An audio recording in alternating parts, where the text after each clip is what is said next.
I am a young adult who has just moved to a new city to start my professional career. I decided to rent an apartment in an old building in the city center. At first, everything seemed perfect. The apartment was spacious and had a reasonable price. However, I soon began to notice strange things. I heard noises in the walls and in the hallway, as if someone was walking back and forth. I also noticed that the appliances and lights would turn on and off by themselves. I began to investigate and discovered that the building had been the site of a serial murder years ago. A psychopath had killed several people in the building before being captured. The neighbors told me that the building was haunted and that it had been rented out multiple times, but it always ended up being abandoned due to the strange occurrences happening there. I tried to ignore it and continue with my life, but things began to worsen.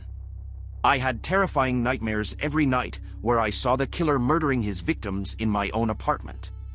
I began to feel a constant sense of unease in my apartment. One day, while I was home alone, I heard a knock on my door. When I opened it, there was no one there. But, when I turned around, I saw a dark figure in the hallway. I began to feel an irrational fear and decided to move out immediately. However, things were not over yet. While I was packing my things, I began to feel a presence in the apartment. It was as if someone was watching me constantly, even when there was no one there. I had visions of the dark figure in my apartment and heard whispers in my ear. Finally, I had to ask a friend for help moving, as I could not stand being there alone any longer. Once out of the building, I realized that I had been living in a nightmare. I couldn't help but wonder how I could have been so naive to move there. I learned the lesson to always investigate a place before moving and never ignore warning signs. But that was not the end of my story. After moving, I began to experience even more terrifying events.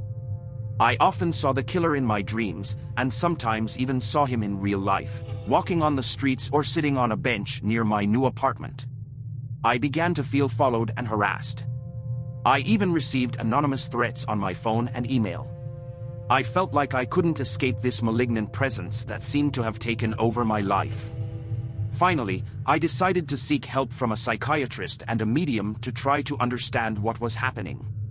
Through their efforts, I discovered that the serial killer still had a connection to the building and was trying to lure me back there. With their help, I was able to break free from his control and finally begin to heal and move on with my life. However, I will never forget my experience in that haunted building and will always be careful when choosing where to live. My story is a reminder that we must always be on the lookout for warning signs and never ignore our instincts when something feels wrong.